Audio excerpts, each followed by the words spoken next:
This is Tracy Broussard with RoadDawg Online.com and Boone Daughdrill, drummer with the band Perry.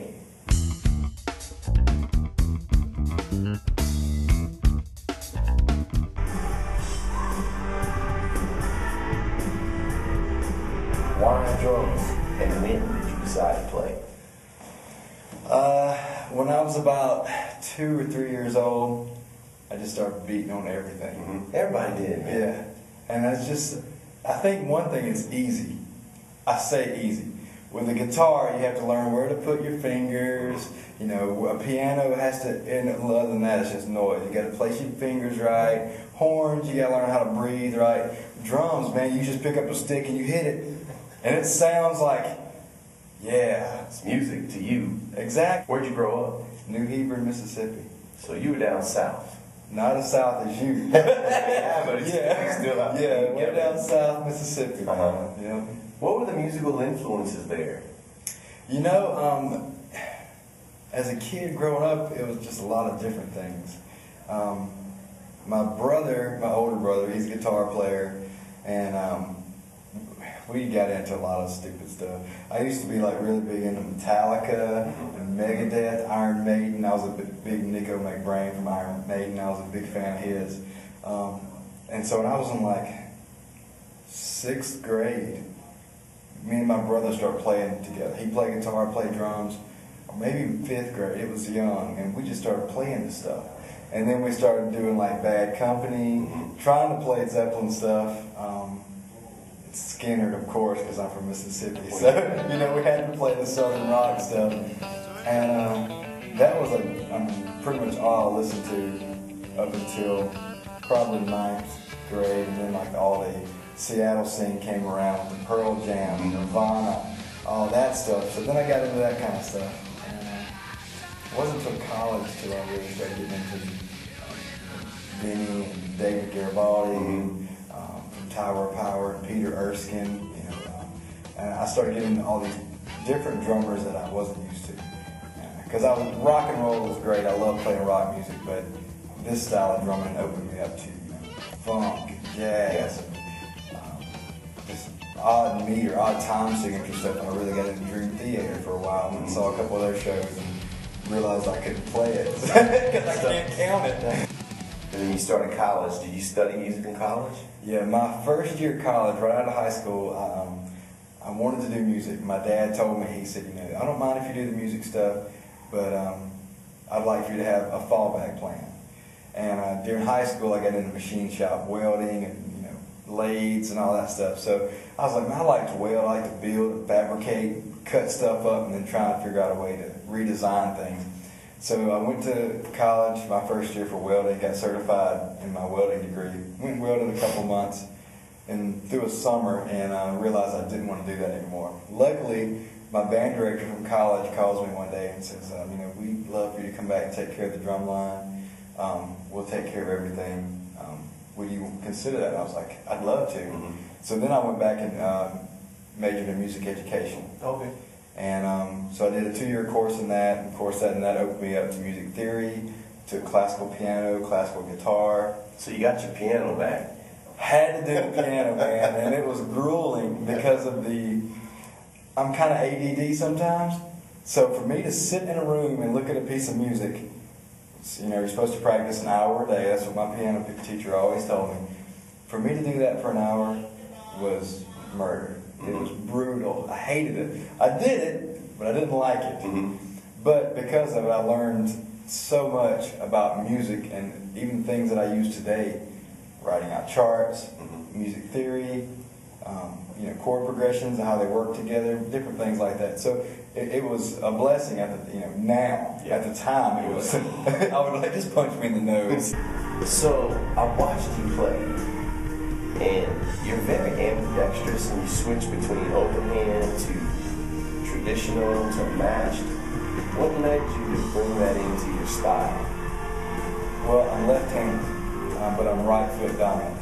And when I started playing as a kid, I played match grip, open-handed, like this. And then when I started seeing other drummers on TV or go to shows, concerts and stuff, they were playing like this.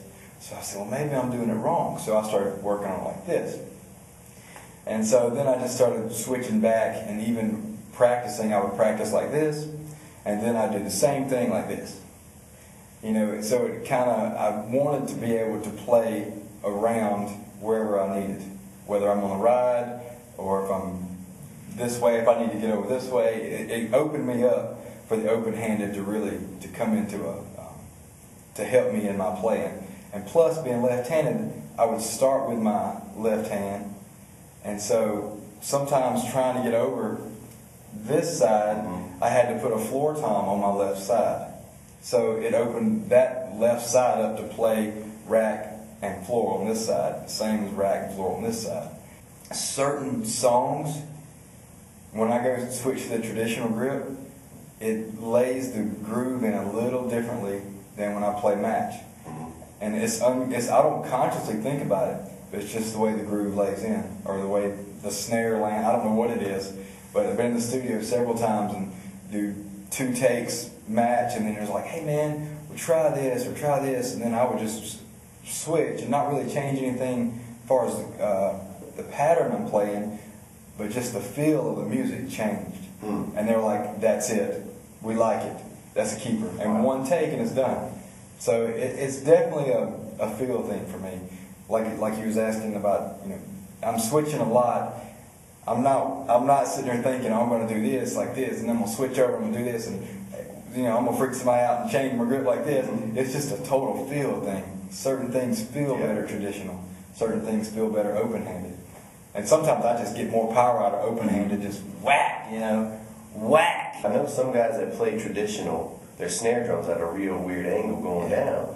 Did you have to mess with that a lot to get that where you could play traditional, matched, open-handed, and everything? Was that a big experiment for you to find that sweet spot? Definitely. And still, I even fluctuate a little bit. You know, even now, I'll mess with the angle a little bit. Mine's tilted down and to the right a little bit, over my right knee a little bit. So I used to play it, you know, tilted back, and then it felt really weird on my wrist to try to get, you know, rim shots in, and so then I went totally flat. And I really liked that, but then I was thinking if I brought the snare up just a tad and down to the right, the way my hand just normally lays down with the stick, it's at that angle. I got a call one day to go play for Kimberly Perry. This was years ago, probably 10 years ago. Now, how'd you guys know each other? She came to my college. You know, she had another deal at the time, and I was like, sure, I'd love that. And they said, well, you know, you may have to move to Nashville. So I seriously prayed about it, and I was like, man, this could be a great start to something. I was 21 at the time, and man, everything just worked out. It was awesome. Had a place to stay for super cheap. Yeah, that's the key. Had gigs lined up to play for her. Even had a couple students lined up during the weekdays to kind of give me some money to, you know, pay the bills. I think I lived off of like $400 a month for my first year or 2 in Nashville. That's you know, good sometimes, budgeting, man. yeah, sometimes I didn't even make that, you know, and so paying rent and trying to get gas money and, you know, eat. You learn how to survive off of macaroni and cheese, tuna fish, water out of the faucet, you know, and I mean, just whatever, and bread and, you know, mayonnaise sandwiches. I don't know. You just learn to sacrifice a lot, because that's where I felt like I needed to be. Was there a gap between the band Perry now and what she was doing? Yes. I played for her for 3.5 years, and then some weird stuff happened with the label, and she ended up, you know, getting out of that, and it was just a bad situation, I guess. And then I started just doing some fill-in stuff with other bands, and I got a call one day from a band called Decemberadio. They're a bunch of guys from Virginia. And real southern rock stuff, Christian rock stuff. It was like southern rock, and I grew up playing rock stuff. I was like, well, this is kind of cool, and I've been with them for up until this past September. So I put out 2 albums with them and a live DVD. Pretty cool. So you did the studio stuff? Yeah, I listened. Amazing. We tracked in Southern Tracks in Atlanta. Bruce Springsteen, Aerosmith, Man, it was just a cool, vibey place. Train, if you ever heard of them, man, I was a big fan of Train. They tracked all their stuff there, first couple albums. And it's just a really, really cool place. And that was my first big studio experience. Scared to death. Yeah. Scared to death. But learned so much from it. Because I was asking, producer, engineer, like, what should I do here? Or how do you like the drums to sound like this way? Or what snare drum, why would you choose that snare drum? And that's when I really started using the 42 strand snares on all my snare drums. The engineer loved it, and he said, every drum in this studio has them on there. So, and then I started hearing the difference, and I was like, man, they really sound cool, I like that. If I die young, bury me in satin, lay me down on a bed of So then, roses. did Kimberly call you up and say, hey, we got this new thing going on? How'd that work out? Okay, at first, they didn't have a ton of gigs. So I went and did just a couple fill-in dates for them. They had another drummer. They were, pulling guys from just session guys or whoever they could get to come play. And I was still, full time with Decemberadio playing. We probably did 170 shows a year. We were staying really busy. And then they called me up and said, look, we'd like to offer you a full-time gig. And I was like, man, okay. Let me think about it, let me pray about it, and let me talk to my wife. Very important to talk to your wife. Yes. It's a huge decision, and she was cool because she said, whatever you want to do, I support you 100%. And I just really had a peace about it. I think it's cool that you guys have that relationship, that you've known each other. Yeah. So that's out of the way when it comes to taking the stage and being on the road. You're like brother and sister or family. Definitely. And when I came back, that's exactly what it felt like. You guys have some really cool stuff coming up like this spring and summer, and you're going to be touring with everybody. Yeah, we've got a lot of dates in the spring and summer with Tim McGraw and Luke Bryan. Really looking forward to that. And then after that, we've got a three-week run with Keith Urban in Canada. But yeah, it's just going to be a crazy year. Super excited. And for me, it's just awesome. This is something I've wanted to do since I was in first grade. When the teacher went around the room and said, what do you want to be when you grow up? I want to be a fireman, I want to be a doctor, I want to be a lawyer, I want to play drums. You get that look like, okay, that's cool. Awesome. Yeah, it'll change. Yeah. And I'm glad that passion hasn't left. Even then, I knew this is what I wanted to do. Thank you so much, man. My pleasure. I appreciate it. Best of luck with everything, and it's been a pleasure watching you play. Thank you. It's been a blast, man. This is Tracy Broussard with RoadDawg Online and Boone Daughdrill, and we're done.